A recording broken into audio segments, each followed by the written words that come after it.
Hello, everybody, and welcome back to the Loopy Doods podcast. Oh my goodness. It is yours truly, Drew from Parks Bros, as well as Mario from Mostly Coasters. That's me. We're back officially. It's been, 9 months, I think. And as you can tell, we are also joined by a special guest and resident sound lad for the day, Zach. Hello. Thank you. He really thank likes you. Glad to be applauding here. for himself. That's how it goes. But I hope you guys are excited. We're back with Loopy Doods. At this point, a yearly podcast with how little we make these, but we're hoping to make more in the coming months. It's been a crazy whirlwind of a year. We've been for making all of us. them I know little that at first, and now we're gonna make them nice and big. Yeah. Ooh. You said of how little we make them, so I'm just like envisioning a really small podcast that you just have to like squint your eyes and ears to hear. But yeah, we're gonna have some fun. We're gonna talk about a ton of different things in theme park happenings in the past couple of months, as well as even going back to our trips from last year if we get to it. I think first on our docket officially is the new Six Flags pass changes. So let's talk about that. Six Flags Plus has been officially introduced as a new pass program. I'm not entirely sure what it's all about. Mario, you probably know more than I do, so if you want to talk on introducing this. Yeah, so I have the website pulled up here. For Magic Mountain, the price is like $12.99 a month. This doesn't give you any sorts of shows. This isn't a streaming service. So stupid. But I know some of the other parks, I think the cheapest is like $8.99. Like Great Escape is $8.99. I think Darien Lake maybe, a couple other parks too. But for Magic Mountain at least, it's $12.99 a month. Interesting. So when you compare that to the cheapest pass available on the Six Flags website, it is still a little more expensive. A gold pass is going to run you about $100. So this is like what, like $140, $150 annually versus $100 annually. But Six Flags Plus does get you into all of the Six Flags parks, which is something that the passes have removed over the years, which I know is definitely a point of contention. So it seems like, I guess, like objectively, this is probably a valuable product for a lot of people, especially if you want to go to other Six Flags parks. Yeah, especially if you're people like us. So, but I do think that is probably the only positive thing I have to say about it. I mean, I'll go ahead and shoot you the link, I guess, if you want to look at the specifics of it as well. Well, I'm looking at the website right now. I can compare all for benefits. Sure. Yeah, there's some. But yeah, that was the really only thing that interesting stood out stuff to with me as being the valuable thing, because other than that, the cheapest option, I believe, to visit any of the Six Flags parks is the Diamond Pass, which is $170. So this is going to run you a little less money, and it is going to give you a full 12 months from the time you sign up versus the remainder of the calendar year. Also, one thing I will say with Six Flags Plus is there is no down payment, which can be a bit of a positive as well. So you can just pay the $13 and you're good for the month. I don't know if there's any caveats to that. I'm sure there's an asterisk next to it somewhere. There's like asterisks for everything, and then Six Flags, like sometimes like you can't even see those asterisks. Like I'll just be straight up and honest. Like Six Flags website has a plethora of issues, so it's sometimes kind of hard to even see the fine print on stuff, even when you're trying to. There probably is a caveat where, since it's valid for 12 months, that you officially get into the contract and you have to pay the $13 through the 12-month period. Is my guess. I would put all the money in the world on that, because that's how old memberships work. And that kind of brings me to my biggest problem with this. I think if all Six Flags had ever offered was these other season pass options and they introduced this, I think that this is very noisy. I think this would be overall like really great news. Yeah. The problem is, this is just a version of memberships with fewer perks. Yeah. It is just exactly... It is very similar to what was offered, like, what was it, like a year and a half ago with memberships. Or maybe 2 years ago now at this point. But with fewer benefits. And for it being more expensive too. And yes, considerably more expensive. I do think like the old memberships were like ridiculously cheap. Like, ridiculously, yeah. Almost too good of a value. So I understand the increase in prices. I just think for most people, and definitely for me personally, it gets so confusing after a certain point when, on average, you're changing up the season pass system like once a year for the past like 5 years, with some of those changes literally being spanned out over the course of like 3 days. Because like when they first switched from memberships back to passes, they offered that first set of new passes for, I think it was literally only 3 days before switching to the new passes. It wasn't more than a week. And then from those passes, guaranteed. From those passes, they then switched to the current passes, and then before now adding this. So again, I don't think this is a bad offering compared to what else is going on, but it's just like, is it even worth it to get this if this is just going to be obsolete in less than a year, in less than the duration of the required pay period? Yeah. Because memberships themselves weren't even around all that long. They were around for like what, like 4 years? Yeah, a long time. I mean, they did some subtle changes with like adding on Diamond Elite after Diamond, and then there was Diamond Elite Plus, I think, for a little while too. So, I mean, you say that was a long period of time. I personally disagree. I feel like that's a relatively short amount of time compared to how long just regular, standard, run-of-the-mill season passes were around prior. Because I've been going to Six Flags for like the past, I don't know, like 15 plus years, Six Flags Magic Mountain specifically. Mm-hmm. And it's always just been a pay one price pass. I think maybe like a couple tiers, like that do or don't get you parking, whatever. But it's always been, you pay for the pass, you get admission to your local park and all the parks. Yeah. And then they switched it up to memberships, and that was like a little rough of a transition. But then like once I got adjusted to memberships being a thing, it was cool. But then not even too long later, right? That was implemented for a decent chunk of time. And then it's just like change after change after change after change. And I think people, like the general public's just going to get confused. They're not going to know what they're getting. They're not going to know if they're getting the best deal possible, because maybe, you know, a couple months from now, there's going to be an even better option that makes more sense for them. Well, even, I know even that happened team to me members when were being confused. You know, when I remember going to the park. That's another thing too, man. Like the people that are supposed to let people in.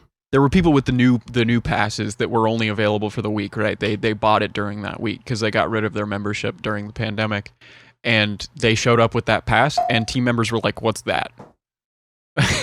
Yeah. And it's like, well, they're still paying for it actively, so it should get you into the park. But there was a ton of confusion all around. You've had issues with having a like grandfathered in membership. Yeah, it was actually that you've been paying for month to month and not getting into the park. Well, right? So I paid for it up until I think it was like April of last year when they canceled my pass. So what ended up happening was I got a new card, and I guess I missed the payment period by like 1 day with the new card. Okay. And they immediately went, boom, your pass is gone. It's expired. So I went, hey, can I figure this out? I went to Six Flags in person even and tried to figure it out, and they just went, it's a bank issue. It wasn't a bank issue. It was either a random third party or on Six Flags' end. And ever since, I haven't had a pass because it's just I was paying kind of a cheaper price per month, especially in comparison to these new passes. But at the same time, I was grandfathered, and I'd been paying during the entirety of the pandemic while they were closed, because Magic Mountain was closed for a year and a half. So I haven't had a pass since, which is a real bummer, because I liked visiting Magic Mountain a lot, and I know a lot of viewers liked me visiting as well. But I will say, with this new Six Flags Plus idea, I'm tempted to maybe pick it up again, but at the same time, I don't. I have to visit something like Discovery Kingdom before really considering that, because otherwise I'll just get the Gold Pass, because there's a free upgrade to Platinum at this point, and that'll get me parking and access to at least Magic Mountain. It's tough too when it's literally twice the price of what you were paying before. Yeah. I mean, I was again. I had a free gold to platinum upgrade because of paying during the pandemic, because that was one of the perks that they gave us after reopening. And I was only paying, I think, maybe $7 a month for something that was typically $12 for the platinum membership. And I know some people that were paying, $18 a month for something that was $35 a month by the end of the membership program. So right. Yeah, I don't know. We'll see how I decide to navigate this, but at the same time, it's like the only good thing I see about Six Flags Plus in comparison to the Diamond Pass is the fact that there's no down payment. So if I can't afford a down payment immediately, I can just pay the $12 or $13 a month instead. Right. And realistically, it's only $20 cheaper than the Diamond Pass anyway, and you get so many more things with the Diamond Pass. So it's really but that's the thing. The thing too, though, is the perks. Yeah. I don't think any of the perks roll over from like the grandfather passes. Like I don't even know, because there's no like equivalency from like tier to tier. It's like if I had an old Diamond Elite, what does that match up with currently? Yeah. Like, okay, that's the highest tier, so probably the current highest tier. But what about one of like the mid tiers? What about like an old Diamond Pass or an old Platinum Pass? Like, is that a 1-to-1 comparison? Is the system just not going to recognize it as an equivalent pass and only like recognize that it gives me entry to the park, so I'm not getting all my benefits? And because of the fact that you had issues with your grandfather pass, I'm hesitant to even go to the park. I don't want to make the long trip for myself out there just to be rejected at the gate. So I think while this like individual product is a good offering, the trend and the, I guess, like insecurity of the whole pass situation is the issue in my mind, not necessarily the product itself. Yeah. No, I actually, I don't really have many problems with the product. I think $13 a month to go to every Six Flags park is a possibility, is actually a pretty decent deal, all things considered. It's only a bad value when you compare it to what was offered before, which was like a stupidly good value. And a lot of that but when trust compared to like any broken. other park chain, that's the big problem too, man. It's just don't want to buy a new pass that hasn't been around for more than a year, because almost none of the new passes are making it that long. And I've had the same issue with Disney as well. Disney did a bunch of pass changes. They've closed, like the option to even purchase them multiple times over, and then raised prices after that as well. And because of the constant changing, you never know what's actually going to be a solidified option for you for a year long. And because of that, I'm like, I'm not going to spend $800 on a Disney pass if I don't know if I can buy it or not. Yeah.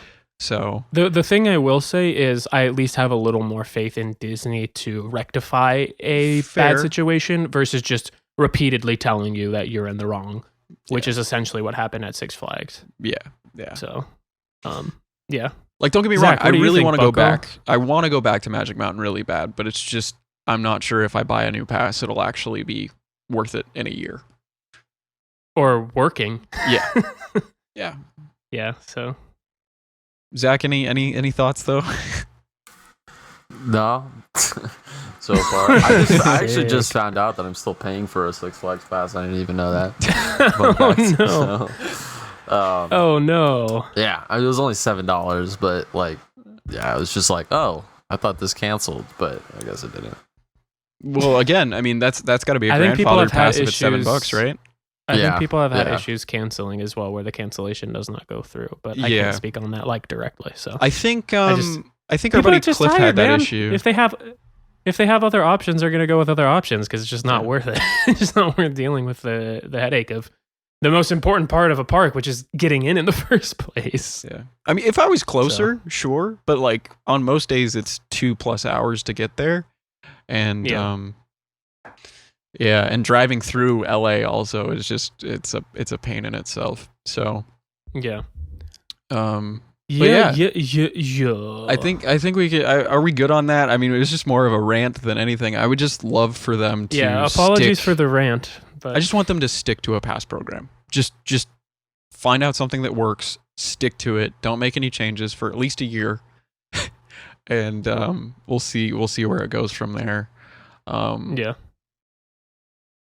But Definitely. what was next on the docket? We had Murtic Rescue. Murtic Rescue. Speaking of things that have a plus at the end of them that are not a streaming service. Yeah. That Arctic logo. Rescue.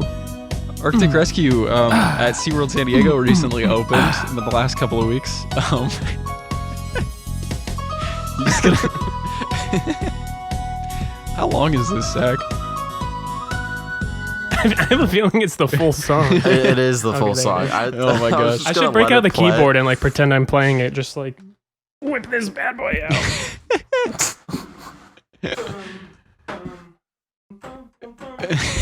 Well, I was just gonna let it play until like you were like, "Oh, is there any thoughts?" And then I was gonna stop it. Gotcha. Okay. But yeah, it's okay. Just we're still getting used to the soundbite thing. Anywho, Yeah, Arctic Rescue. Rescue. It opened. Mario and I went to Media Day. Zach, you have not ridden it yet.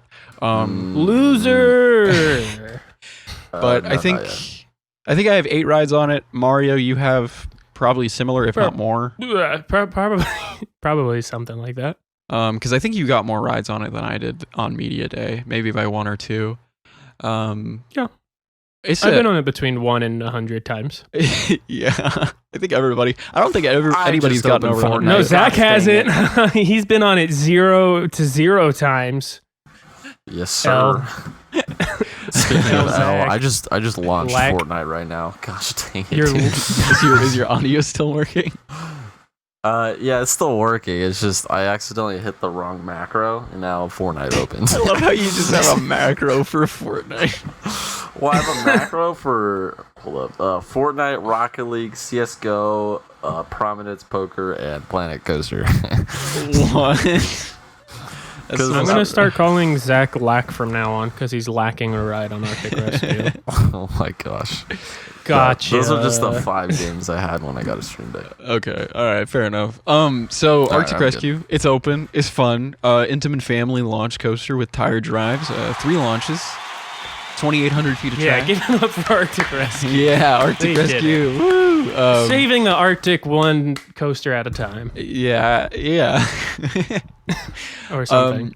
So Media Day, this is I think the first thing we're gonna hit on just a little bit. Unless you want to hit on the actual opinions first. I guess we should hit opinions, right? I don't know what I'm doing here. It was a very good rusty. ride. Who are we hitting on?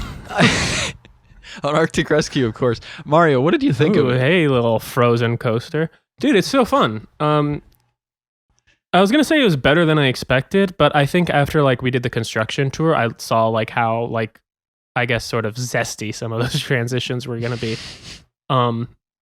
But theming wise, it was better than I expected. I don't know. It's such a complete package, man. The fastest launch is 40 miles per hour, which definitely sounds like it's not going to deliver like a high speed experience. But since it's so compact, you have so many moments where the track is flying over and around you, and then you have lots of theming elements. It's very fast paced. So even though not a high top speed, but a fast feeling, and it's low to the ground, so that contributes to all that as well. Well, if we're gonna compare yeah. the speed real quick, technically, I think outside of Tidal Twister, if you count Tidal Twister as a coaster, it is the slowest roller coaster at the park, but it's only by 3 miles an hour. Manta's top speed is 43. Yeah. Well, and it's So- also like half the height of Journey to Atlantis, but it's like significantly more fun. So Yeah. Also, another it thing. just like navigates the layout very quickly and in a fun way, and it's just super freaking fun. I didn't realize this either. I'm looking at the RCDB right now. The height is 30 on Manta and Arctic Rescue, and they are both exactly 2,800 feet long. Oh, dang. Okay. So I see why they didn't market it as SeaWorld's longest coaster, because it's the exact same length as Manta. Well, apparently. interestingly enough, I don't think I touched on this in any like the reviews or media day or anything. There's like 2 random pieces of track for it also sitting in the parking lot. So maybe it was actually at one point going to be like it was like maybe like 8 feet of track total. Maybe it was going to be 8 feet longer, or maybe it's 8 feet shorter than 2,800.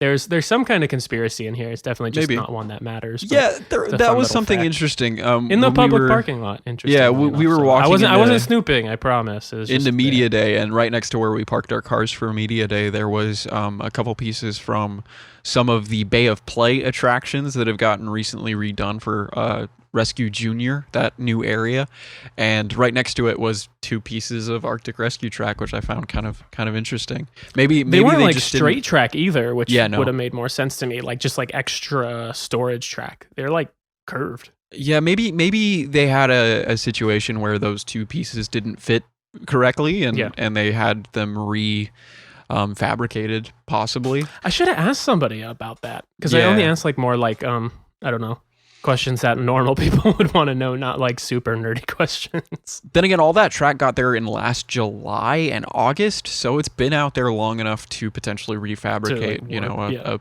couple pieces of track. So, That too. Um, but yeah, the ride itself, I- I mean, I think it's fantastic. I think it's not the best ride in the park, but very close to it. Especially the more rides we got on it, it's so fun. It really is. Well, and you were comparing it to Manta earlier. It's definitely worth noting that it is like such a different experience to Manta. Seriously. Other than that, both have great pacing. I'd say that's probably like the biggest parallel. But the height and the speed similarities and the apparently exact same track length, that does not matter like at all. No. Like on paper, sure, but like they are such different and unique experiences that you could go from one to the other and like still completely enjoy them as their own separate things. Totally. And not be like, oh, I just did this. This is just a different version of that. No, because I could totally see people thinking that on paper, but Manta's like, the airtime machine of the park. And it still does that very well. Some of the transitions are more aggressive on Manta as well, but Arctic Rescue is just fun going out into the Arctic, getting great scenery, and that super fun like straddle position that you ride in as well. Yeah, and it Definitely makes you adds to feel the faster. adds to the you know? experience. Yeah. I don't know. It's just fun all around. Yeah. It also seemed to be getting like faster throughout the day. I know when we wrote it on like previews, pass holder previews, it was definitely slower than it was Media Day. Mhm. And then as the day went on, like just throughout like the couple hours that the event was, it was feeling faster. Towards the end. Something I also noticed, this is yeah. really nitpicky. On the first launch, on the faster rides, it took longer for the first launch to really catch, if that makes any sense, because the tires are trying to like get enough friction to push the train along. And the farther down the track that it took for it to get to its speed after the first launch, which I think is like 26 miles an hour, the quicker the entire ride felt. I don't know why that is. Maybe it's just like the computer. It's an overcompensation thing, Yeah. I think. That's right? what I like figured same with too. like a lot of magnetic launches that like have the ability to, I mean, obviously this is drive tire, but like from what I understand, there's like lots of like LSM launches that can sort of like calibrate based on like how fast like the beginning of the launch is going. Mhm. So I would not be shocked at all if you end up going faster if you start off slower. I mean, trim brakes work like that as well, right? Like Yeah. Steel Vengeance, like the first half of the ride, if that's hauling, you're gonna get a slower second half. But yeah, I think that would be the case. I also did notice too, and this is nothing that's probably going to affect anybody because I do anticipate that this ride is going to have full trains up until like closing or like the first couple rides of the day. It was a little like shakier on the empty rides. Not even in a bad way, just like just a tiny a little bit. bumpy. So I'm just trying to think of mention anything that I didn't mention in like either of our like full in-depth reviews. Well, your review's been out for a while, so if you haven't seen Mario's review, definitely check it out. Mine, by the time this has been posted, will have been posted yesterday, or maybe a full day or two before. But yeah, I mentioned the shakiness a little bit, not with the empty trains, but there's like a tiny bump after the second launch, I think, and The bumpiness is to me. Oh, sorry. Okay. oh no, go ahead. The bumpiness to me is primarily on the launches, and this is the case for Wavebreaker as well in San Antonio. Anything tire drive. I like it. I like it. It's kind of fun, man, because it like adds to, instead of just being like completely like, it makes it feel less stagnant, I guess. I don't know, and it makes it like contribute to the like sort of snowmobile feel of it. Like I genuinely actually would take it over the launch being like completely butter smooth because it's not an uncomfortable bump in any way. You're going straight, so it's like very easy to just like bounce along with it. I think if anything, like the sort of I called it rugged. I think in my review, I like the ruggedness of the launches as opposed to like a smooth magnetic launch, especially since there's not a lot of kick to the launches in general. Yeah, that's true. I again reiterating that fact, it does feel more like a snowmobile or with Wavebreaker's case a jet ski, because like that's how it actually feels when you're riding. It's gonna feel that bump as you're speeding up, especially. So you could argue it adds into the theme as well. That theming is going to look great, especially in a couple of years once those trees grow in around the coaster itself. It's going to look so freaking good, man. So much better than what we were expecting, especially after doing the hard hat tour, full tunnel, the helicopter, the Arctic Scout has been brought outside. There's quite a lot of rock work around and a couple signs just like with little jokes and whatnot. I think it's great. I think it looks awesome. Need a night ride though to see how all the lighting is at night. I know. Yeah, hopefully we'll do that eventually. The inside the station building, by the way, man, that was like such a surprise. I just wish you spent more time in there and the wait. Yeah, those, well, like, thankfully during media day we were in there for a while, but yeah, I do agree. I wish there was more queue space inside the building there, because there's only like 10 seconds before you get into the station. So I can't find the launch speeds anywhere for the life of me. I know we got emails with them. I remember Jim. Here we go. Jim told us during the hard hat tour what every individual launch was. I just remember the first one was like just under 34, 30. 38, 40. 34? Oh, okay. So 34, 38, 34, 38, 40. It was so funny that it's only a 2 mile per hour difference between the two fastest. I wouldn't be able to tell like that. That's probably the best aspect of the coaster experience itself, is that you're ramping up as you go. Yeah. I think it's obviously so common for rides to fizzle out because that's just how physics works when you lose speed due to friction. Yeah. So if you're starting off up here and then, the hills get smaller, the elements get tighter. But I love it when rides just save the best for last and ramp up. Like something like Velocicoaster does that as well, where the second half is, faster paced than the first. Yeah, and that second launch is one of my favorite moments of all time, because you're just like, this is when it's really kicking into high gear, and it really does something in the brain that just makes me happy. Yeah. So basically we're saying Arctic Rescue is as good as Velocicoaster. But yeah, I mean, I don't know. It's super fun. I highly recommend it. I think, one of the things that I didn't touch on is burping. That it sucks that it was overshadowed by everything else that was going on opening weekend. Yeah, which is a real bummer, especially like Wildcats Revenge had the same exact media day and opening day. Same media day, same opening day. Same pass holder preview days maybe, as well. I was going to say maybe even like a little overlap with the pass holder previews. Yeah. And then Holly hello, that thing. Hollywood Nights was also that weekend, which I didn't realize till so at least the coaster and I think community, other small stuff happened as well. So. Yeah, but the coaster community as a whole was way more focused on everything else outside of There's Arctic a lot Rescue. going on. Yeah. But so it is a little bit of a bummer that it didn't get like the full coaster spotlight it deserved. Yeah, but I think park goers and like locals are like absolutely loving it. Like I get an ad on everything for it, so I know that it's at least getting that marketing space that it rightfully deserves. So, it's tasty. I kid you not, Mario wrote this down. Taste yummy on the. Yeah, it does. The ride's so yummy. The ride's so yummy, man. I think aren't you talking about the seltzer that they specifically made for the ride? Yes, the seltzer is what tastes yummy. Okay, all right. Yeah, the seltzer does taste yummy. They tried to get it to taste blue. It does taste blue. I can't confirm that. It was very yummy though. I liked it more than the Emperor IPA that they've had for the past year though. I will say that. Well, it's super fun too. And I think they were trying to figure this out at Media Day, whether or not it's the first seltzer to be themed to a coaster. And we think it is. Because there's like plenty of like coaster beers or park beers out there. But like it definitely seems like it is. And I think that's a super fun option because like you mentioned, like you weren't a big fan of the IPA. Some people just aren't like big fans of beer in general. So it's nice to have options like that, or like ciders. I think I saw a cider at maybe it's Kings Island. It's the probably Kings Island, I think. But so like, yeah, it's a cool option. It's a cool option. I see what you did there. It's especially great because when we were last there for previews the week prior to the media day, they at least had a deal for summer where you can get a little taster of beer for 75 cents, about this tall, and I don't know how tall you gestured since I can't see you.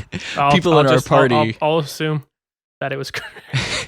People in our party are not, there were some that were not big fans of beer whatsoever. And I think if that is another option, I'm sure they'll pay the extra, $7-8 for a full can of the seltzer too. And I'm sure the people in our party that didn't like beer would have very much enjoyed the seltzer.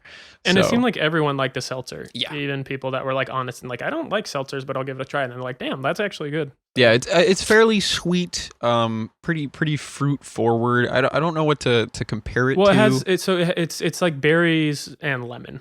Yeah, are the flavors in it. Maybe wild berry is what I'm thinking of, like with the Pop-Tart flavor. It kind of reminded me a little bit of the stuff in there, which I love. Definitely wouldn't say it's too sweet though, because it has like that lemonade. Yeah, that balanced it out really well. So it was honestly like a pretty darn perfect seltzer. And right, I think Zach? the ride is pretty darn perfect for what it is. Zach, have you had the seltzer? I know you haven't been on the ride, but have you just like told someone to buy you a can and ship it to you? Yeah. Nice.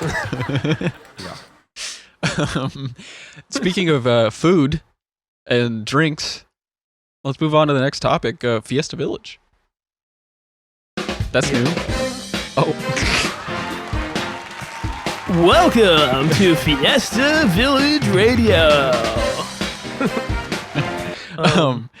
Fiesta Village, the brand new version of that, opened at the end of May with new restaurants, a new cantina, repaint and reskins of tons of the rides in the area, as well as repaving and pretty much redoing most of the infrastructure of that area. And I think it looks amazing. It looks so much better than what it was.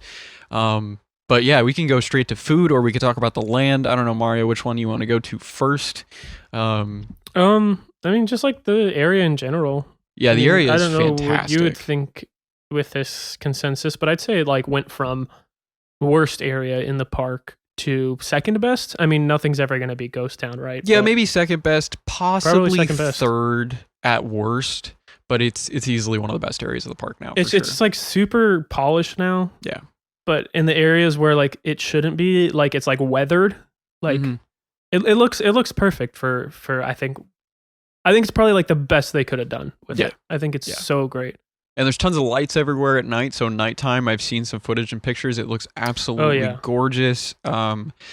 There's tons of big like Alebrijes statues, and there's just so much going on, and there's so much more space to walk. That was one of the most cramped areas of the park. Yes. And taking out the two little boardwalk game buildings that they had in the middle of that area just opened up that walking space by because tenfold. The park in general was slammed on the day we visited. It was like the opening day of the park. There was tons of school groups, tons of people there. Yeah. Not like that are out of school already. Like it was just like slammed with every type of person you could think of. But like navigating through that area was like no challenge at all. It was just very chill. All the fountains are nice. The buildings look great. I love that there's like variety from like sort of the more like jungle vibe of like the area around Jaguar, and then the like more the like cool like sort of like Spanish style housing that has like the restaurant in it. Speaking of the restaurant, that was Casa the only place California. open. Casa California, mid. Give it up for mid burritos. Build your own burritos, and I feel like I need to go back again because I know opening day they were having some struggles all around because it was opening day, obviously. There were no signs yet. Yeah, signs weren't put in yet. If you watch the video, you would know that. Signs are definitely up now, thankfully, which is great. But yeah, it was your like standard Chipotle like burrito/burrito bowl place. If you have meal plan, you can get those for free. If you don't have carne asada, not carne asada, which I didn't any know other 'cause meat there wasn't signs. works fine there. And then they also have quesadillas, I think, and then a bunch of desserts as well. Which the desserts that we tried were really really good. But yeah. Yeah, and that whole area has a new seating section too, so that like old arcade Oh, building that was is, so is nice. all seating, and it looks absolutely great, and it's super nice to just chill out in there. Yeah, I know we're big shade snobs, so anywhere Yeah. where you can not be exposed to the sun is great. Yeah. Literally, we should just go to an indoor theme park and straight with how much we hate Honestly, the sun. yeah, honestly. Well, hey, Mattel Park is supposed to open fairly soon, I think, right? So we can make the drive to Arizona. Sure. But yeah, I think the area is great. The food, at least from what we had, needs some work. I need to go back and try a bunch more Well, I food. would have loved to try. Yeah, I would have loved to try the other Yeah. places. They just didn't open up. All over there. Yeah. I don't know if the French fry place has opened yet, and I know the taco place has officially opened, and hopefully the cantina won't have a 35-minute wait when we visit again, because that was the only reason we didn't get some like It's margaritas just or 'cause something. it's nice that they have so many options. Yeah, there's I I mean that's definitely they've a doubled highlight their of the food options in that area. Is, So yeah, definitely awesome. yeah, it's that great. you have variety. yeah. The last thing though with that land, everybody's probably talking about it, or at least thinking about it in the coaster community. What the heck's going on with Monty? Like what's happening with Montezuma the Forbidden Fortress? Thank you, Zach. I know. You're You had wondering the courage too. to bring it up. But like that entire area is completed for the most part, at least from when we last saw it. I'm sure there's like a couple tweaks they're going to be making over the next couple of months. Like they even have brand new shows all over the area. But Montezuma Yeah, it was very is- lively. is still, sitting there. Hasn't really changed in about 6 months. Montezuma's not as lively. Yeah. So hopefully we'll see some movement with that soon. Do you guys have any thoughts on what is going on or what is going to happen to the ride once it officially reopens? I actually don't know if I told you this, but I actually found out like with more or less like certainty what is going to happen to it. They're going to build a 500 foot vertical spike. On the back No. of it. You're thinking Top Thrill Dragster. That's Top Thrill Dragster. No, I think it's Montezuma's Revenge. Could you imagine? They'd have to make the loop like 400 feet No, tall. it's actually just going straight back into that loop. Like they're trying to preserve as much of the ride as possible. It's like a historic, iconic attraction. So, but they're just trying to freshen it up a little bit too at the same time. So 500 foot vertical spike in the back, and then you go straight into that Schwarzkopf loop. It's going to be intense, man. It's going to be fun. So, I'm looking Put like forward 12 to that. Gs. Yep. Yeah, I think we know that they've hinted at this quite a bit, that you don't know which way you're going to launch originally, so you'll be launching backwards or forwards with the new LSM launch that will eventually I be put forgot on. about that. Yeah. It's been so long since it was announced. I forgot about it. Yeah, I mean it's been That's it was August, right? Yeah, because we were on our trip. Perfect segue there. We were on our trip and we were in Indianapolis when they announced it that morning. Yeah, We were in been a long- Indianapolis when I announced that I was going to move out of Orlando and make my life even harder on myself again. I thought that was in Louisville. Oh, sure. Anyway, but yeah, Montezuma hopefully will be opening this year. If not, I can wait a little while, as long as they're gonna theme it up like the rest of the area. If they really theme it like the Forbidden Fortress that it's supposed to be, I'll be super excited to check it out. Obviously I'm going to be excited regardless, but I would love to, for them to take a little bit more time and just make it as good as possible, because it is such an iconic attraction. I think getting to see the area first, I was maybe a little like iffy on how well the whole Montezuma redo thing was going to go, but now seeing how well the area was done, I think I have a lot more faith in the fact that it's going to be Me pretty too. darn cool. Me too, definitely. But something needs to open, man. Because with that and Accelerator closed. It was like pretty hard to find like major thrill ride to do that wasn't like completely swamped with a long line. Yeah, that is true. I mean, the day we went, Ghost Rider was a 3-hour wait. I think hang time was 2 hours, maybe even more. And freaking Jaguar was at a 90-minute wait at one point. Yeah, so if you, at least with Accelerator, you would have, in that situation, at least an hour wait, and that would alleviate some of the other lines at least a little bit. Yeah. But Montezuma... Because I love knots, but I just need more to do. That's fair. That's fair. But yeah, talking about Indianapolis and our trip, we've made it to our 4th bullet point. How about that? We've got all 3 of us. All 3 of us are here that went on this crazy 10-day road trip that may have ended in disaster with Zach and I. Give it up for Indianapolis. But yeah, last August, we haven't really been able to talk about this, sadly. We went on a road trip. Our lips have been tied. Is that even an expression? We went to Kings Island, Holiday World, Kentucky Kingdom, and Cedar Point, as well as Sweetwater, because whatever that park was called wasn't open. We tried to go to Page's Crossing. Should we talk about that for like half a second? Because I feel like most people haven't heard about this. Yeah, if, I mean, nothing else, we should like pop the visual of the coaster in there. It depends. It depends if we want to go like in timeline order and just go over everything, like going that way, or if you just want to mention everything that wasn't in the videos. I mean, Page's Crossing has this really wild Wisdom Rides Dragon Wagon that has like a 30-foot drop underground, or maybe that's a bit of an exaggeration. It's at least like 20 feet from highest point to lowest point on the ride. You're going like you're going at least 15 feet underground. It looks insane. I'll make a note to like include the screenshots of it here or something. We really wanted to go.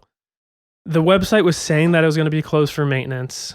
I reached out on their Facebook like support. I was like, "Hey, is the coaster open today?" And then I got like an automated response saying, our hours today are 10 to 6 or whatever. And I was like, "No, is the coaster open?" And they just responded, "No." And just to give you some context, was a huge bummer. This ride is near Fort Wayne, Indiana. We were heading there. We were heading down to Indianapolis after our visit to Cedar Point, and we're sitting in Sweetwater, which, if you don't know, is pretty much like it's the largest. Imagine IKEA for instruments. That's a good way of putting it. Yeah, and we're sitting there in their cafeteria eating food, and Mario sends that message, and we're like, well, I guess we're staying at Sweetwater for another couple hours, because what else are we going to do in Fort Wayne? Because the coaster wasn't open. So it was just like, what was the point of that?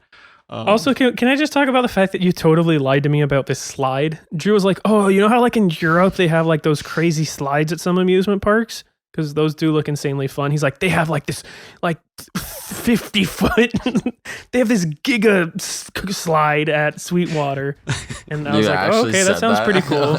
No, I said it was like 30 feet tall. I'm being hyperbolic as hell. But then I look up a picture online. I'm like, "Drew, this looks like a slide at like a kids park." It was fun. We got a slide credit out there. I just had to throw you under the bus a little bit. It was fun.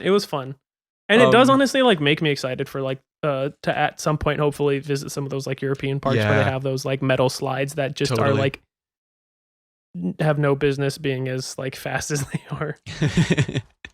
Yeah. But I guess we can go back in time a little bit to the start of the trip. We started in Cincinnati, went up to Kings Island, did a full 2.5 day or full 2 days in total, I think, right? Because we did a half day, full day, half day. Yeah, there was like storm delays mixed in there too. But yeah. Like at least 2 full days of riding stuff. That park is my favorite amusement park of all time. Not theme park, but amusement park. Yeah. Easy. Yeah, for sure.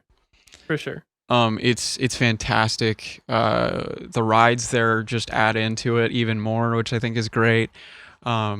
Yeah, there's nothing. I mean, really it does also like kind of about. like it teeters on the edge of like theme park because there is so much theming. Yeah. But just like as far as a park that like primary focus is like thrills and rides themselves, not as much as like experiences per se. Yeah. It's about as good as it gets for sure. Maybe with the exception of some of the areas not being as shaded as they probably should be, as usual. But like, you think so? I thought Kings Island was pretty good on the shade. Definitely way better than Cedar only Point. near like Better Banshee. than most. Yeah, it's definitely better than most. But like that area by near Banshee and I don't know, dude. Drop It's always Tower. with the new areas of parks. They just like Yeah. forget that shade needs to be a thing. They're like, let's just knock 30 trees down and like not add any. Yeah. Well, granted, their know why newest that's always a newest problem. areas are outside of this year, next to Mystic Timbers. That all had that had a ton of shade, and That's true. the new restaurant Yeah. was really great indoors too, which was amazing. And that food was great too. Oh my gosh, that was one of the The best. new area looks really cool too, by Yeah. the way. Yeah, Like, with that would've been so cool next if we gotta check to that out. Adventure Express, right? Did I say that right? Yeah. Yeah. Yes. Speaking of And Adventure Express, great ride. supposedly has new theming too. Yeah, But I haven't dude, seen like a POV okay, so yet, like but- Adventure Express is probably like ranked like pretty low compared to the other coasters that we went on there, but like that's still like an incredibly fun ride. So like even like yeah. even when you get towards like the bottom of list of like things you want to ride there, like you're still having a great time. I would say it's my second favorite mine train. Like it's still fantastic for the model. Yeah. The only it's exception being amazing. Thunderation, which is that thing should not be what it is. It's stupid. Well, I was thinking Thunder Mountain, oh, I mean just that's theming. great. But like, but for like physical ride experience. yeah, if you like, take away all the theming, coasteriness. you know. Yeah. Yeah, I would. Thunderation's stupid. Zach can attest on that one. Yeah, Thunderation's great. We got to get you on that one, Mario. Definitely. Okay. Yeah. Silver Dollar. Kings Actually, I want to Island. visit every other park except for Silver Dollar City. Yeah, Kings Island, good. Orion, it's amazing. I almost started cursing that about how good it deserves is. no hate. That's so stupid. It's the 300 feet like tall lift hill. It's like who cares? It's still amazing. It's still one of the best coasters It's ever. so fun. And like I had been on Fury 325 like just a couple months prior. It's not like just because Orion is like worse statistically that it matters at all. It's still insanely fun. Like if something to you is not that good of a ride just because it's not the best possible thing you've ever been on, you need to get your life sorted out. Yeah, and then it's Zach, fun. Mystic Timbers boy over here. Oh my goodness, Zach rode Mystic Timbers so many times without us, even. Like we'd be eating food, and he's like, yeah. "I'm just gonna ride Mystic." That was on the last day, right? Yeah. Or when we just popped into Kings Island. Oh yeah, when we were Yeah, driving just up to for Cedar food. Point too. Yeah. Oh yeah. That's what that was. Zach Yeah, loved we popped in Mystic. for food and we're like, we're gonna eat, and you're like, yeah, I'm gonna ride Mystic Timbers. Yeah. It was good. I got 2 rides on it. It was great. It is good, man. Like that is like on average, like if you were to give a number rating to every coaster, I feel like Kings Island would probably have one of the most solid like average scores. Yeah, easily. Oh, There's not a 100%. bad coaster in the park, really. Yeah, I I think mean, if you guys weren't too big on Backlot Stunt Coaster, yeah, I was, I think, the biggest hater. I still thought it was but fun. like if that's but- the worst if that's the worst coaster a park has to offer, well, in then, Vertigo, like, they're but doing- you know, Oh my god! Wait, Zach, I Dude, forget. What did you think of Vertigo? Because I thought didn't it was mind it at all. I thought it was fun. okay. Because I thought remember- it like, yeah. I was saying, I just remember like us just chilling on the ride and then looking at Drew and he was getting beat the crap out of. Like it That was honestly probably the most fun part about it was just seeing Drew get his butt kicked. I've never gotten Oh. headbanging that bad on a ride ever. How does that make you feel about going on an SLC? Because I know you have bad SLC luck. Awful, like you've dude.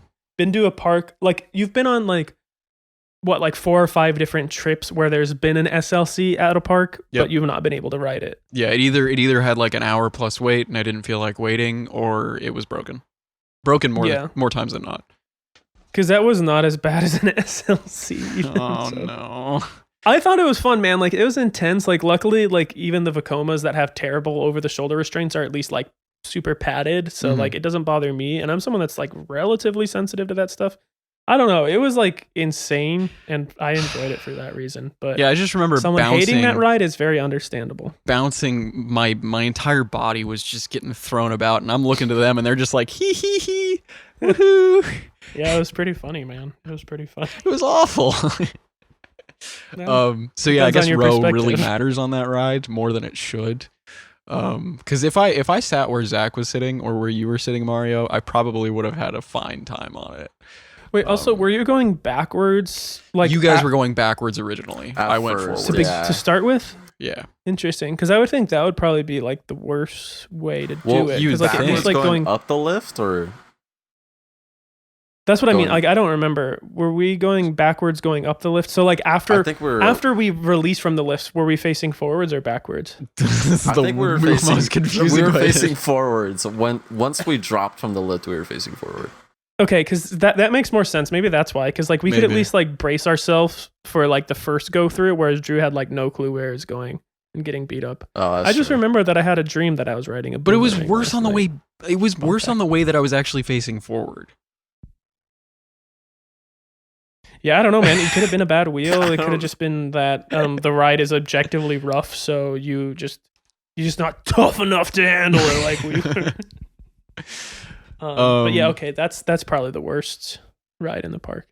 I mean, But even I enjoyed guys would- that, so- yeah, you would disagree, I'm sure, but that's what's going to be. I think at the objectively bottom. speaking, it's not very good. Fair. Also, it's at the weirdest spot in the park too. It's kind of harder to get to outside of Bat. Bat is. I know, in the it's middle so of funny that nowhere. it's like one of the first things you see coming in, but then it's Yeah. like weird to It's get so there. confusing to try and get to. But yeah, Bat's fantastic. I love Bat. That's great. Um, Yeah. It's all zippy and Banshee. zoomy. Banshee's amazing. Banshee's great.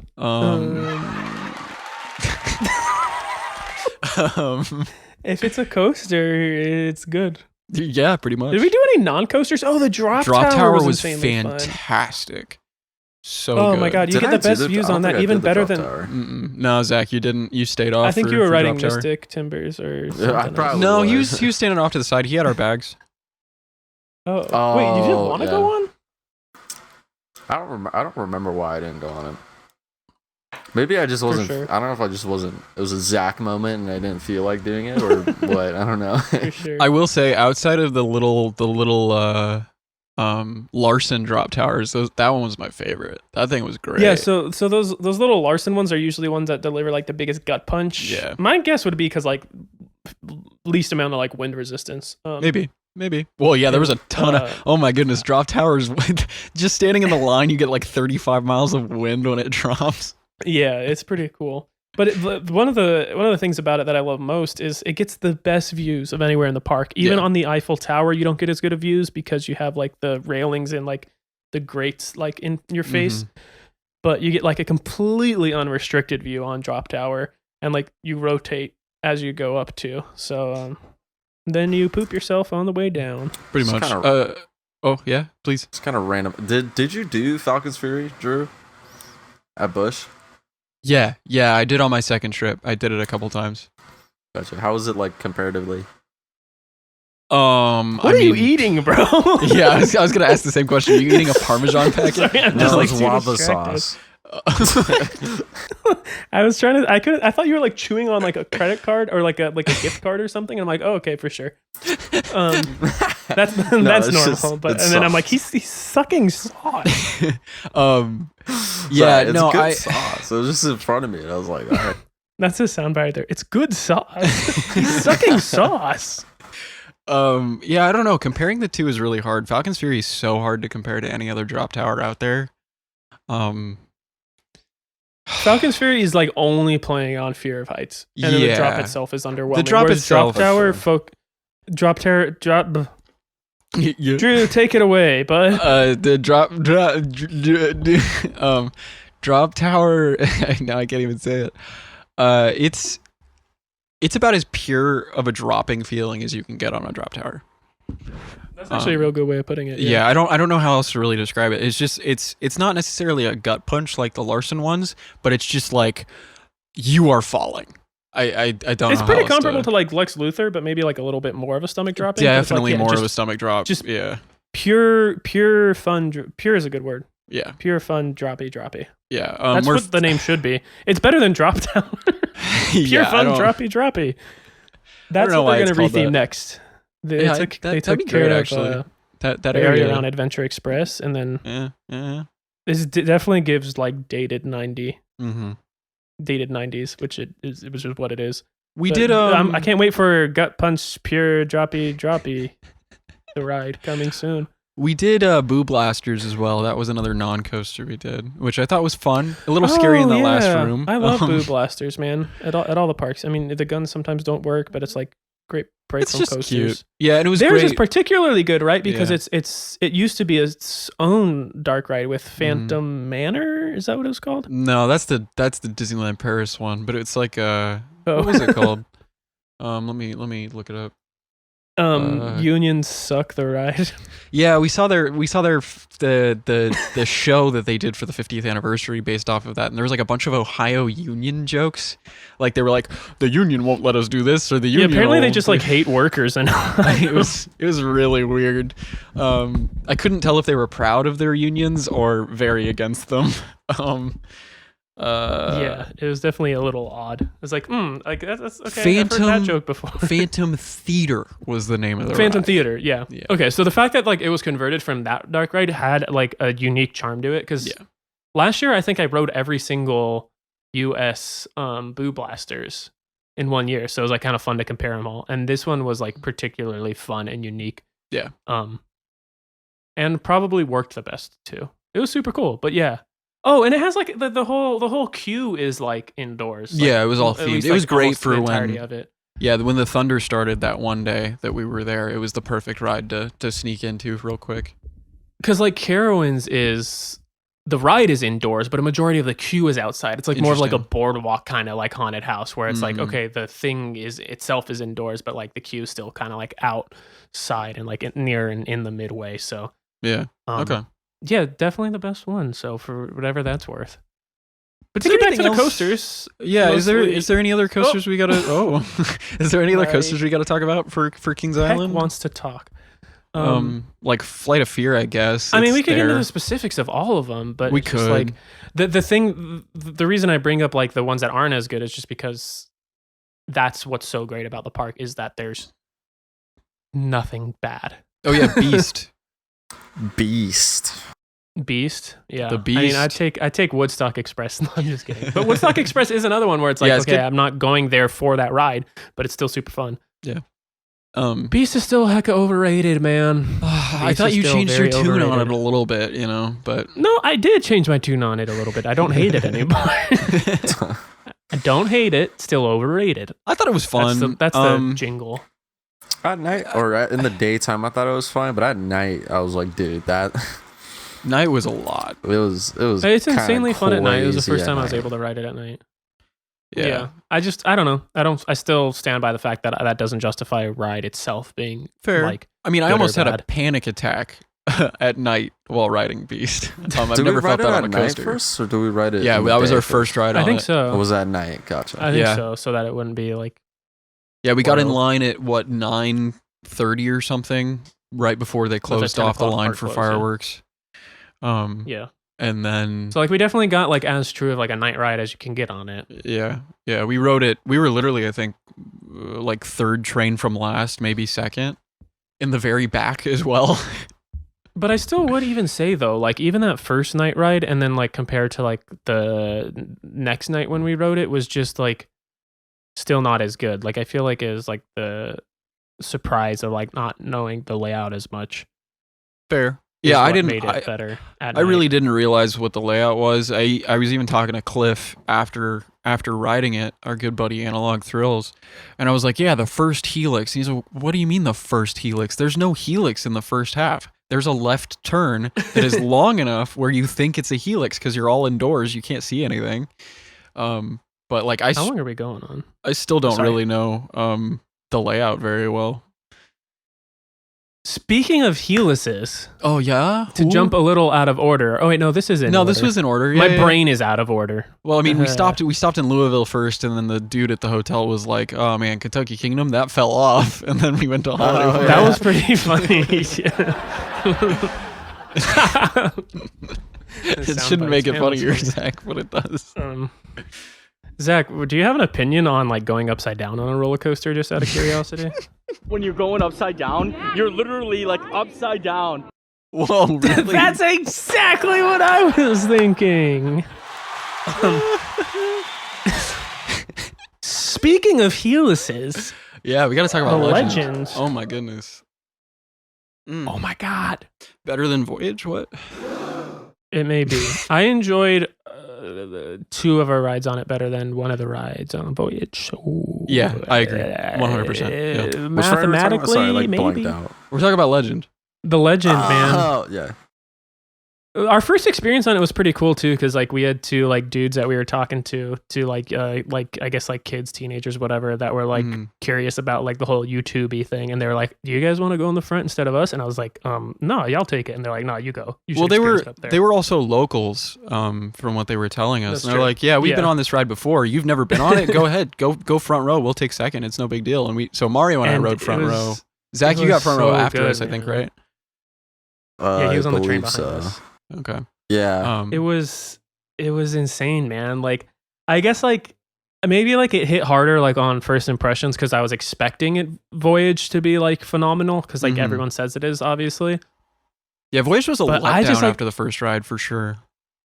Well, we also had like not the best experience. It took forever to get in. I don't know if this was like the busiest weekend ever they had there, but But we I had a heard people 45-minute regularly be like, downtime before too. Yeah, but it even just took us like 30 minutes before that, and like people are like, "Oh yeah, like the park's like never busy. Like you never have like 30 minutes. That's gonna be the longest you do." Yeah. But Legend, dude, like our breath was literally taken away by the end of the ride. That Helix, the reason I even brought it up is that Helix is just so stupid because we're all used to Ghost Rider, which has one of the craziest Helixes Ghost Rider's out nothing there. in comparison to that, though. Oh my goodness. It's nothing. Because I think by the amount of, by the time we had turned the same amount that on Ghost Rider would have led us into the brake run, we still had like a good like 10 seconds of turning to do At least. in Legends Helix. And like, I know everything's all about airtime nowadays, and like understandably so airtime is amazing, but just the absurdity of being forced like out of the train on your side for like, I want to say 30 seconds on end. It's probably maybe only feels that way. It could even be that long, honestly. Yeah. But just the absurdity of feeling those forces for that duration of time was just so shocking to me. It doesn't fluctuate like a normal Helix too. Like Legends is like you're starting on top, now you're below it, now you're in the middle of it. Yeah. Like height wise. Yeah, you do like little There's airtime like, hills in the middle of floater it too. airtime on it. Yeah, I know. Yeah. It's like, With and a the tunnel. banking varies a little bit too. So sometimes it's like not as extreme like of laterals, and then like sometimes you're like not much changes, but all of a sudden you're like flying even harder to the side. So yeah, like the variation is definitely a big part of it too. Yeah, I just remember Mario and I losing our minds. We were just laughing halfway through. We were like, when is this over? And then we just started losing it. I mean, that was the couple of rides on that were definitely like the most fun like ride experiences I've ever had, like for sure. Yeah. And Legend then is in the fantastic. back row, like the second time we rode it, like at night, there's freaking like airtime on it too. Like I guess I like at least had heard about the laterals before, but I didn't know there was airtime on it. Yeah. Like it is definitely similar to Ghost Rider in that regard, where you get like great flow to airtime and an overall out of control experience, but just everything just like cranked up a couple notches. Well, let's bring the plus thing back in that we were talking about earlier. It's Ghost Rider Plus. Six Flags Plus. But it really is. Yeah, it kind of is. Yeah, for sure. Like the twisting drop is better. I would argue, especially diving into the tunnel like it does. Maybe not the floater airtime moments being better in the first half, but in the second half, man, there's some like little I'd say they're pops. on par. I'd say they're on par for sure. The Helix, I mean, I prefer by far. Yeah. And there's nothing against Ghost Rider. I still think Ghost Rider is a 10 out of 10 ride. It's just Legend is it takes everything that Ghost Rider had and just bumps it up a little bit. So yeah, I love that ride. Definitely. And then we rode Voyage at Night, and Voyage at Night was like, this is the ride that we thought it was. Also literally took my breath away. I was like panting on the brake run. Yeah, it took my breath away also because the PTC restraint it's just hard to get like was proper, pinching like, read something on that it it shouldn't overall. have. With it, like one ride being like pretty good, and then the other ride being like life changing. So it's just like I really just wish I could get like a better feel for that ride. Now, that park we had a very interesting experience at, outside of the varied ride experiences that we had on Voyage, and also Raven was good fun, not too crazy noteworthy. Really good wooden coaster.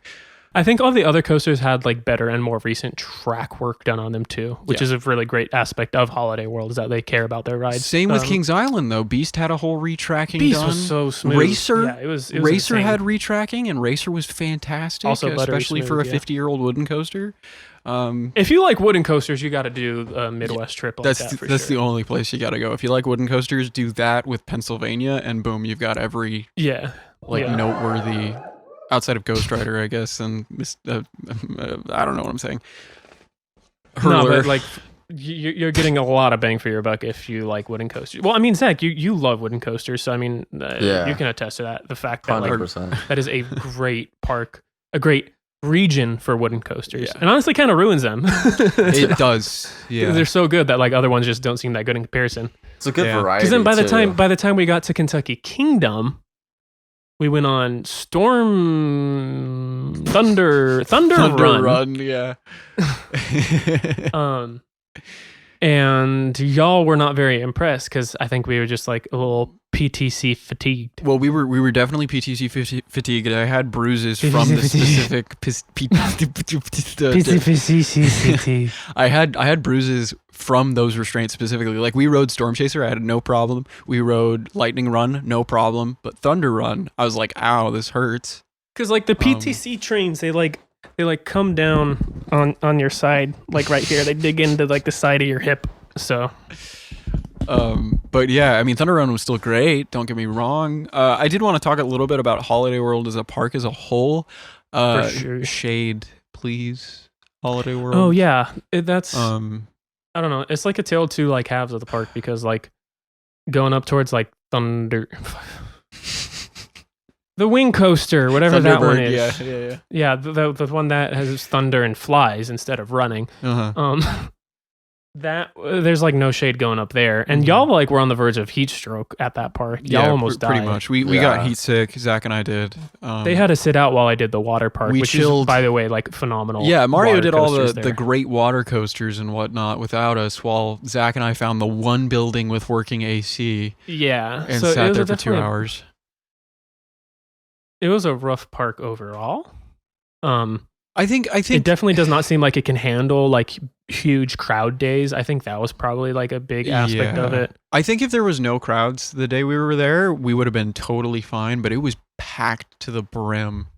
In comparison to what I've seen it be typically, especially in Splash and Safari. It was just, Zach and I walked into Splash and Safari and it was just like, and then also with no shade and it being as humid as it was. That's true. There's like no shade in Splash and Safari Yeah. either, which is like kind of a problem because that's where you're like most exposed to the sun. And at least Mario had kind of gotten used to that being in Florida at that point. You were used to the 95% True, it wasn't humidity, as you bad, know? I guess, Where yeah. Zach and I, being California boys, humidity's only been a thing this winter. So, and it's really not that bad either.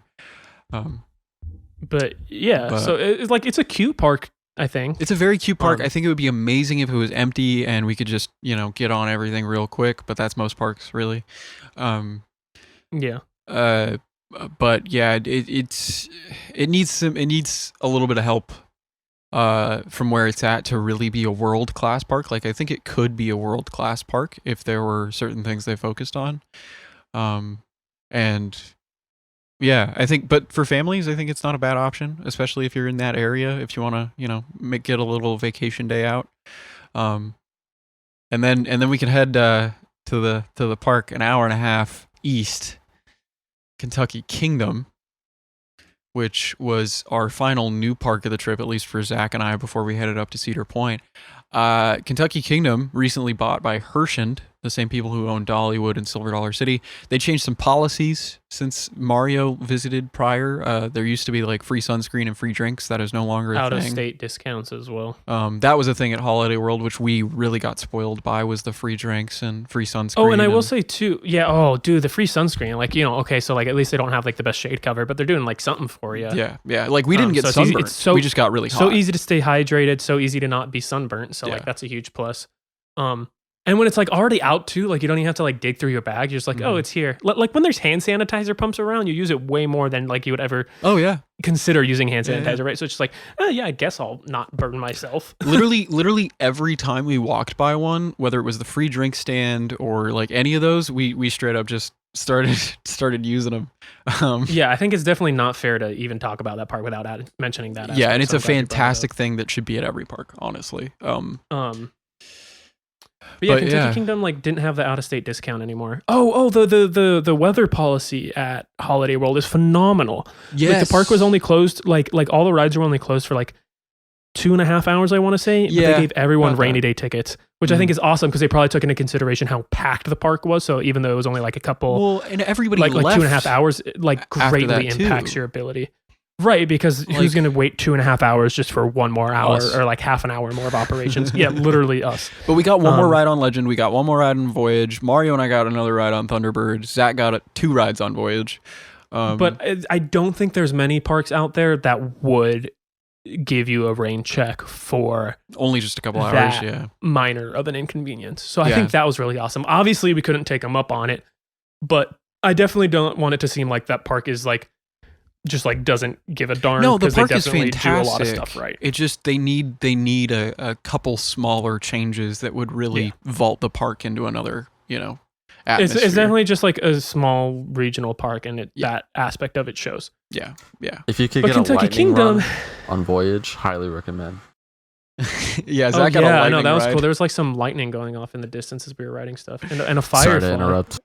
Yeah, Mario and I got a Firefly totally ride right, on Thunderbird, but So in contrast, Kentucky Kingdom used to have like some of those things as well, with the free sunscreen and then at least free soft drinks for people visiting from out of state. Yeah. And they don't have that anymore. Yeah. Tickets were a little pricier. And there were a couple attractions that are permanently closed since, like I mentioned, water coasters at Holiday World. Yeah. Water coasters are some of the best freaking ride experiences you can get. Kentucky Kingdom's is unfortunately permanently closed now. Same with SLCs we were talking about earlier.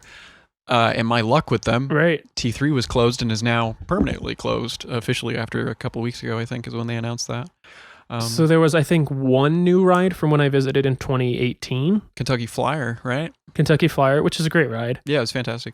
But 2 fewer rides as well. So like a net negative of attractions over the course of 5 years. I will say the individual rides at both of these parks, phenomenal. Yeah, for sure. All of them are for sure. top 25 worthy, honestly. Something I will say about both of them, they're very confusing to navigate, especially Kentucky Kingdom. Such a labyrinth. I had been there before, and I was no help to these two. Yeah. I may as well not even been there. Thankfully, we had a local John Mike was with us to actually point us in the right directions. Yeah. Without him, we would have been completely lost. We would have never found Storm Chaser. But before we got there, we had no idea where the hell we were going. But yeah, no, I think both of those parks are very similar in some of the things they struggle with, being like shade. Confusing layout is not too much of an issue, at least at Holiday World. It can be a little bit, but like nothing in comparison to Kentucky Kingdom. But both of them definitely have like their big upsides and their big downsides. Yeah, definitely. Although whereas like something like Kings Island is pretty much only pretty much only upside. Yeah, Kings Island is insane. I don't expect really, that from a park. That's just insanely cool. Yeah, I can't really think of any downsides at Kings Island. Like outside of maybe a little bit more shade in a certain area of the park. That's about it. Outside of Zach. What? I don't know. What? Is fried. And then after Kentucky Kingdom, we made a quick stop at Kings Island. Then headed up to Cedar Point again. Actually got thundered out our first potential half day at Cedar Point, which we were fine by. We got a rest day out of it, which we needed. No, we got kind of screwed over by COVID. Shocker, COVID. Yeah, that too. We were gonna stay good with some buddies, and they sadly got COVID after visiting Florida the week prior. So we had to spend a little extra money on lodging. Yeah. Which you know what? That actually saved me money overall, I think, because I realized that Motel 6s are not too god awful, especially in areas where there's not as many options. Yeah. Because that Motel 6 was like fine. Yeah, we were and in, they we allow were in Toledo. pets. So when I had to move back to California, we stayed at Motel 6s with no pet fees. So, irrelevant to coasters, but hey, it wasn't the worst thing in the world. I'll never forget the dog prints on my pillow. Oh right, yeah, the hair. yeah. Me being allergic to dogs, that was fun. And the park itself was also less than perfect. I feel like we like Cedar Point the less we go. Yeah. Cedar Point as a whole, every day we go, the less and less I like it. The rides, again, phenomenal, absolutely fantastic. I think that region has the best rides possibly in all of the US in a grouping of like 4 or 5 parks. I definitely think you could say like best coaster. At least coasters, yeah, not dark rides or anything like that. Although I haven't been like, I'm gonna make it out to the Northeast in a minute. True, you'll be in Pennsylvania soon, so maybe, like if you're combining states, that's a much better cluster. Yeah, if we're just going state by state, I don't think just Ohio state by state, has Ohio its definitely. Oh, I think Ohio has a case for it. It has a case for it, but like you compare it to also California, Pennsylvania, Florida, even it's like kind of gets a little harder to choose. But regardless, we're not. The whole point is we're not complaining about the ride. Yeah. No, the rides are still fantastic. Obviously, I mean, Steel Vengeance even went up in my rankings again compared to the year prior. Same with Maverick, Maverick stayed the same, I think. I thought you liked it better though. I mean, I did. I did like Maverick better. Dang, that's actually so good still. Yeah, because I only got one back row ride our first trip back in 2019 when we were out there for 5 days. This trip, on the one day, I got, I think, 2 back row rides. So yeah, back row is just wicked down that first drop, man. It's like it feels like your phenomenal. blood vessels are gonna burst in your head. That's how like stupid the airtime is back there. Yeah, Zach, you like Maverick, right? You a Maverick fanboy.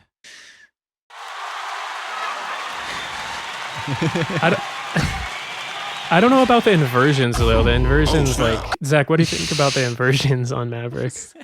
When you're going upside down, you're literally like upside down. Yeah, exactly. Like I don't know. I hate to say this, the inversions on Maverick are still my least favorite part of that ride. Exactly. But no, that like legit, like the whole point of them is that you're upside down. Is that what it sounds like when we're going through the inversions? Yeah. Like the rest of the ride is just like heavy metal, and then you go through the inversion and you're just like, What? You just gotta.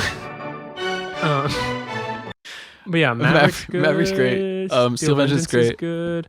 Millennium Force is still amazing. Something I gotta talk about with Steel Vengeance. I think I mentioned this in my review real quick, but like, you guys rode. We got 2 rides on it, thankfully, at the very end of the day. You guys rode on the right-hand side of the train. The first ride, I rode on the left. You guys were blown away. I was like, it's still amazing, but it wasn't perfection. Then we switched. I sat on the right-hand side. They sat on the left. And they were like, that wasn't as good. Where I was like, that was incredible. So I don't know what is with Steel Vengeance and the differences between one seat to the side or not. But for some reason, we were really feeling it on the right-hand side of that train. The right-hand side, I think, is better on the the outer bank. I mean, there's like specific elements, but like higher elevated, so you're like traversing like a larger distance in the same amount of time. So I could see that giving like a more exaggerated feeling of airtime. But it's weird to me that like you're only 3 feet off. I don't remember noticing it. And it's that big of a difference, like it just doesn't make sense in my mind. But what else? Yeah. Operationally though, the park was a little disappointing because we got there at opening. We got there for like early entry for pass holders, which is cool that like they do that at all. And that's always fun. That part went smooth. But like after that, like only like a couple extra rides opened at opening. That part didn't. What was go it like? So Half smooth. the coasters open on time. So what ended up happening? If I remember correctly, some of the coasters didn't even open till noon. Most of them didn't. Most of them. Yeah. So we got in at 9, right?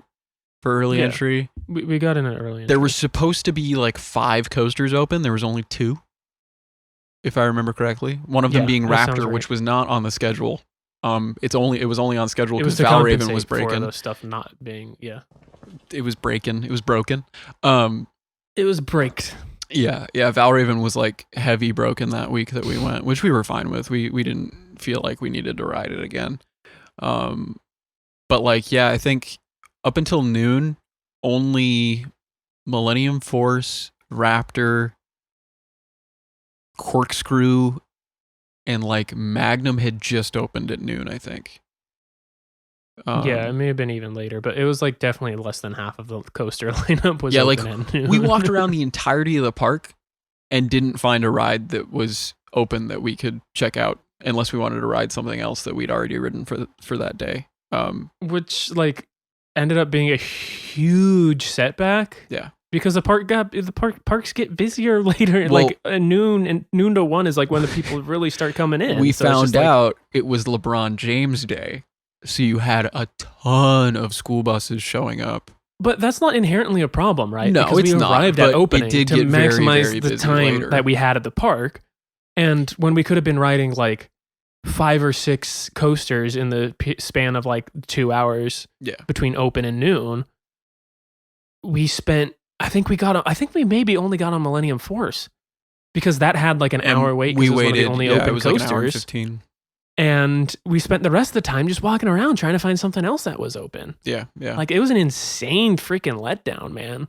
Like it's not like it was like weather. I don't know what it was, but it's like if weather's not an issue, I feel like you gotta have like your coasters open on time. And then There what was ended minimal up happening? flat rides open as well. Like Yeah. it was just like I would say probably about half the lineup was not open until noon. Yeah, it was a real letdown.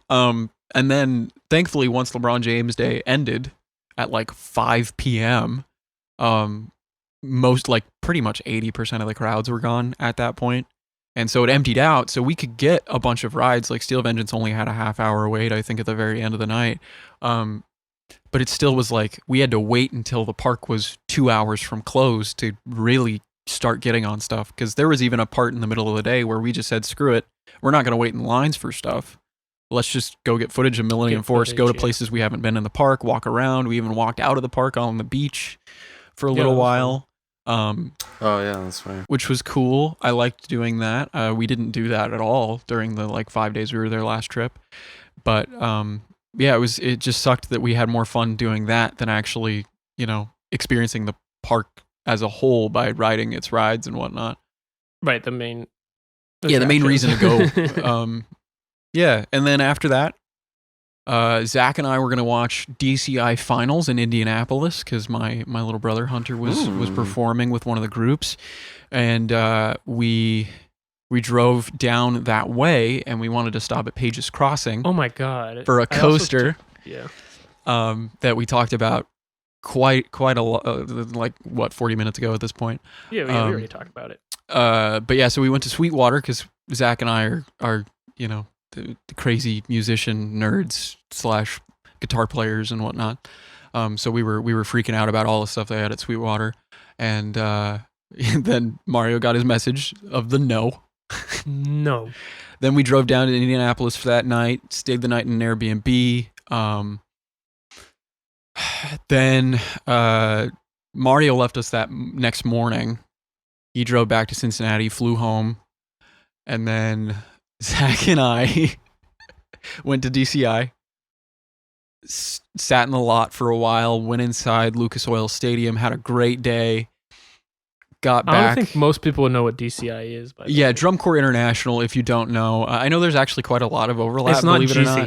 GCI. Yeah, DCI, Drum Corps International. It's pretty much like professional marching band, if you will. So if you know like Ohio State University and how they do like their big halftime shows in between, for football games and whatnot, it's like that but better. And we had a great time watching that. I would love to go back to finals. I just don't want to go back to Indianapolis because of what happened to us thereafter. Yeah, screw Indianapolis. If you live in Indianapolis, you suck.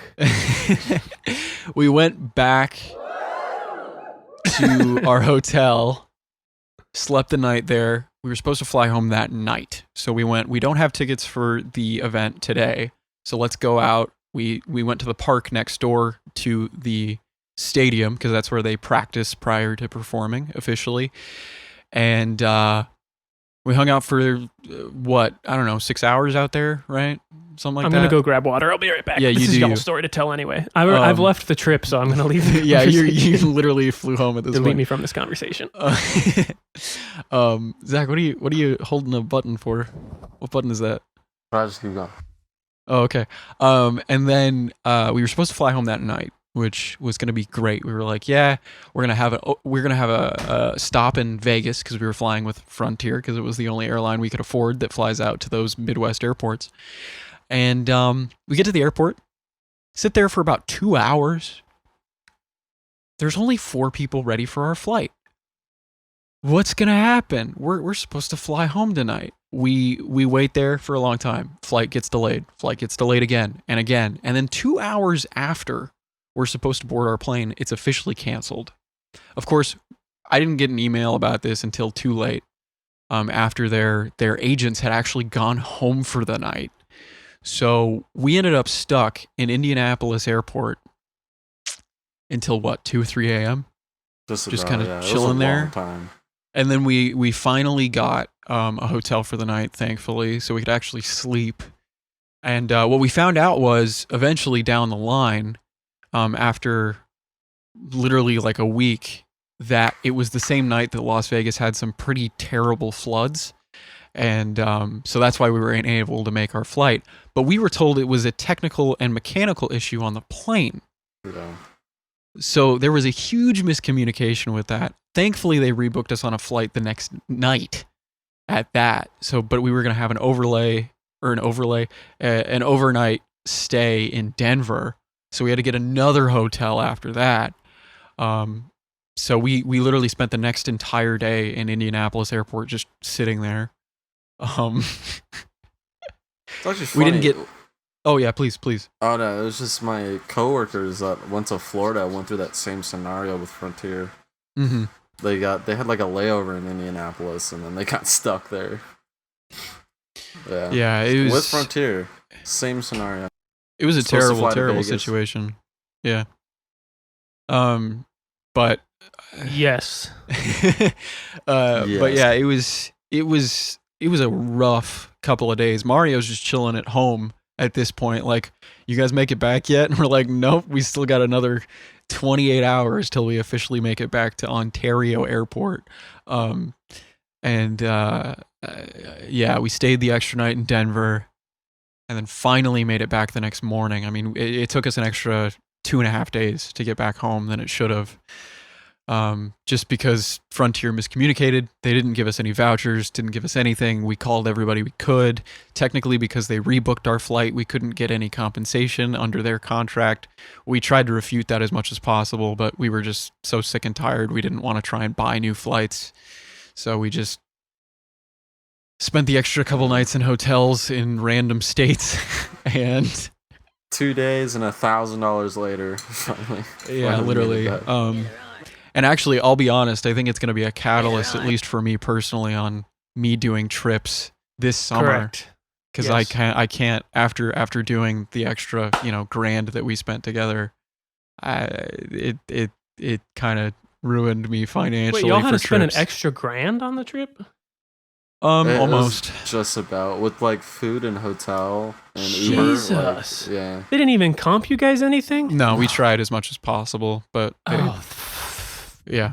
It was literally like, okay, we could fly back now for the same price or spread it. It was literally, what am I trying to say? It We would've were- been the we were- same price to fly home that night with the But we different airline, also would have. but yeah. Forfeited any possibility of getting compensation. Yeah, exactly. So it was like a huge gamble. That's So. such BS, bro. Yeah, Honestly, That's safe to say bleep we're never out- flying bleep, Frontier. Butcher bleep, explain that. bleep airlines, man. yeah, we're Yes, that. We're never flying Frontier again, that's for sure. Even if it's going to save us $1,000 on flights, because that's what it did. If we tried to fly any other airline, Indianapolis or Cincinnati that weekend or the week prior, it was going to be like $1,000 from California. Where Frontier, I think it was only $400, which for Frontier is Yeah. still expensive. Honestly, screw Frontier. Yeah. Yeah. Frontier. But Zach and I finally made it home 2.5 days later than we should have. And, almost $1,000 down the toilet later as well.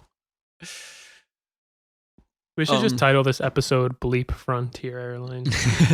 Yeah. And then talk about everything else for like an hour and a half prior. But I will say the trip as a whole, I think, was a pretty big success. Sadly, just kept going downhill after Kings Island. With the exception of Zach and I seeing DCI finals in person, that was phenomenal. Absolutely amazing experience. But yeah, it was a time. It was a time. We had a good dynamic between the three of us. Had some fun. Definitely had ups and downs. But you know what? I'd love to go back to those parks eventually. I'm not like I don't feel like I have to go back to them immediately. I would like more rides on Voyage and Legend, of course, and maybe, getting back to Kings Island sooner rather than later, but like I'm not super itching to do any of those parks again anytime soon. I don't know how you guys feel about it, but I agree. I wish, we've said this a couple times, but I wish I could teleport to like Holiday World for like half a day. Not even half a But day, it's just enough for a couple more rides on Voyage and Well, you also Legend. didn't even do any of like the water coasters or anything. So I feel Yeah, like you could true. at least I guess I would have like a a day. half a day, but I would like half a day just to ride the heck out of all those things. That way I True, don't have to go that's back as fair. soon. yeah. It's just impossible to do like a trip just for that. Like it's Yeah. so dumb to not fit other stuff in the nearby areas into a trip and just spend money just to get out to that park. Exactly. Yeah. Especially Especially with for it how being, like, expensive it is at from least California. like 2 hours from like a major airport. That too. Yeah. Holiday Yeah. World's really in the middle of nowhere. It's just corn. There's nothing but corn. Really is. But yeah, I think that pretty much wraps up all of our main points and more, to be honest. Yeah. Yupperoonie. We're back. Loopy Doods is back. We've got, and Zach the sound lad. I feel bad. He's just kind of sitting so there. loopy. Blah, blah, blah, blah, Yeah, blah. it's so loopy. It's like we're going through some inversions or something. Like when you're going upside down. you're literally like upside down. That's exactly what this podcast was like. Like everything was upside down. But yeah, we'll see how this goes in the future. Hopefully we can have I want to do a full podcast on Mario's adventures in Virginia if possible. I think it would be cool to talk about Bush. Yeah, I've never been to Virginia before. Oh, not like you went the week after our trip, mind you. Nope. But yeah, I'd love to hear your Virginia thoughts doesn't even on exist. Virginia. And hey, when you go out to Pennsylvania, maybe a little bit of New Jersey later on, make a podcast about that. Nope. No? Oh, okay. But Wildcats Revenge. This is the last one. Oh. I mean, people Yep. would believe that. It's You been a know good that, run. right? It's been a good run. Been a slow one. It's Yeah. been a good walk. Mm. Um, All right, boys. But, yeah. Any last words for this Loopy Dudes? Nah. yeah. Subscribe to Mostly Coasters if you have not. If you only Yeah, are please. subscribed to Mostly Coasters, subscribe to me, Parks Bros. I would Do appreciate that too. Because and- since this podcast is ending, you're gonna need some other stuff to watch with us in it. Also, if you're watching this on for the your Parks life to be Bros complete. or Mostly Coasters channel, go to our actual separate channel for Loopy Dudes. It's specifically a podcast. We have that. on there. Yes, we do. Yes, we do. And every single one Look at is that. categorized as a YouTube podcast officially. So As a grand finale to the series, we're go subscribe to this making it channel. available to this new channel. Anyway, thank you all so much for watching, listening, whatever it may be, even skipping through and just seeing our different thoughts on everything. It's been fun. Yeah, it's fun to make these and do things. If you watched till the end, comment if you've ever been to Page's Crossing. Oh yeah, let us know how Page's Crossing is. What's your favorite ride at Page's Crossing? Watch it be like the tornado thing or whatever, like the spinner, like the. What's your top 10 on the park? Do they even have 10 rides? No. Oh. What's your top 10 mini golf holes at Page's? But with that, thank you all so much. I really do appreciate it. I forgot how we sign these off. It used to be, we'll see on one more ride. Oh. But we don't do that anymore. Stay loopy. Yeah. throw the L on the forehead too. Stay loopy.